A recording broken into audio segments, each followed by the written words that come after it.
Of course, the ideal place in Newport to see the fireworks is going to be Newport on the Levee.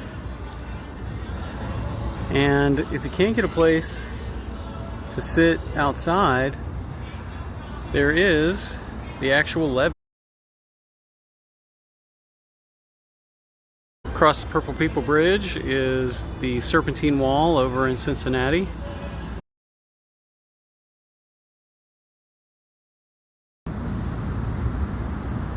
This is the view of Newport on the Levee from the Serpentine Wall.